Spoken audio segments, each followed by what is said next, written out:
Hello, folks. Donald Brooks, A-Game. I have Miss Von Burden in the studio. Hi.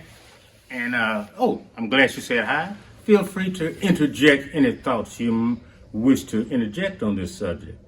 Very serious subject, as you folks will see right now. The name of it is Justice is Always Relevant. I was in where was I? Oh, I was in Luby's cafeteria. I think most of y'all are familiar with Luby's.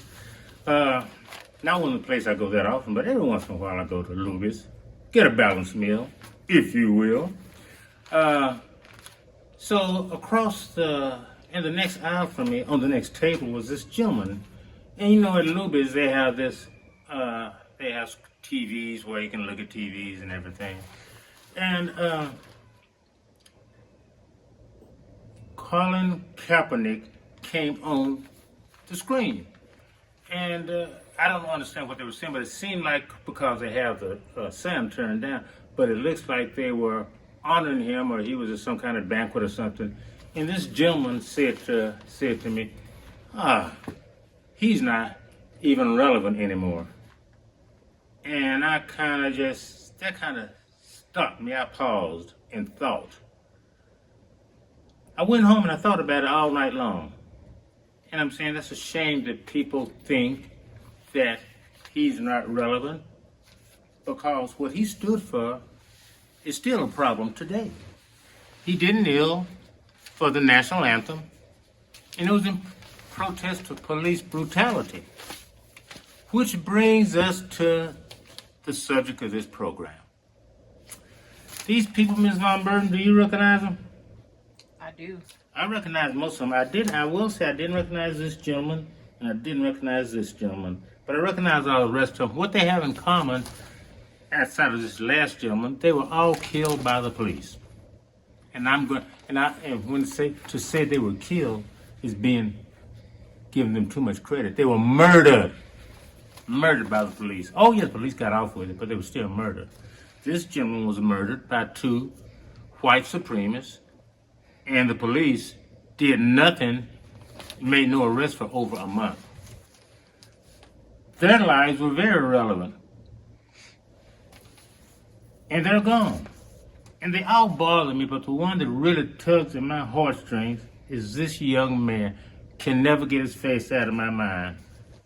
Trayvon Martin. And by the way, while we're talking about this, you gotta pick up the Villager. Miss Von Burden, I don't know where you live, and it's not my business where you live. I don't know where you live, but you need to try to find an HEB. There are all the HEBs on the east side, and South Austin. I know about 4 or 5. The one on William Cannon, the one on Pleasant Valley Road, the one in Hancock Center. You gotta find this. You gotta find the Villager because most people, it's hard to find news that's accurate these days.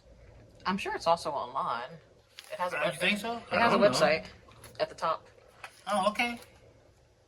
Okay, yeah, www.austinvillager.com. Okay, that's great. It's free, which goes to say that everything free is not junk. This is worth its weight in gold, and it's free. No excuse not to pick it up or look at it online, as Ms. Von Burden said. But it's easy for us to forget. To me, Trayvon Martin and the other, I'm going to name all of them. Let me see here. Philando Castile, Trayvon Martin, Breonna Taylor, poor Breonna, George Floyd, Eric Garner, Sandra Bland, and Ahmaud Arbery. And Ms. Von Burden, I'm not saying that George Floyd started the movement. How would you say I hate to say contribution because he was killed, what his death affected the movement?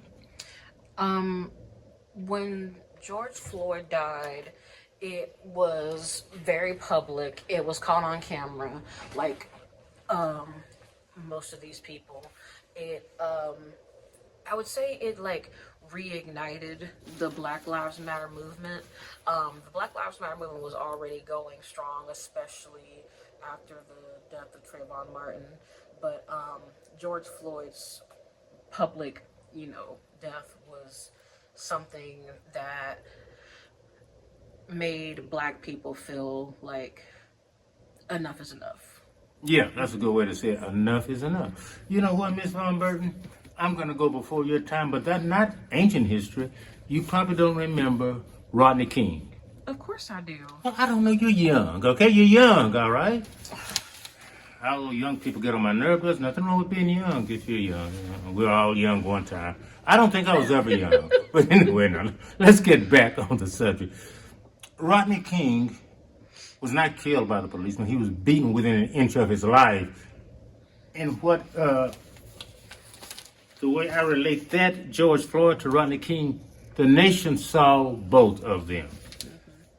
And what infuriated me then and is now, and still now, is the nation saw Rodney King be beaten within an inch of his life, and the police were found innocent. I'll never forget Walter Cronkite, a newscaster at the time. He was real famous. Have you ever heard of Walter Cronkite? Mm-hmm. He came on TV when the verdict was announced that the people were innocent, and he said, well, and you could tell he was emotionally upset about it. He said, well, I guess seeing is not believing. We can see things and justify it. So many people saw this man be stepped on, choked, and said the police were not at fault. They didn't. You didn't see what you saw wasn't really what you saw. Don't let people insult your intelligence. We know what we saw.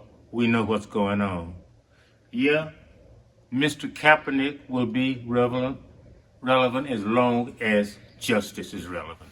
Would you like to have some last words, Miss Von Burton?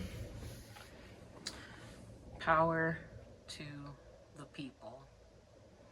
No justice, no peace.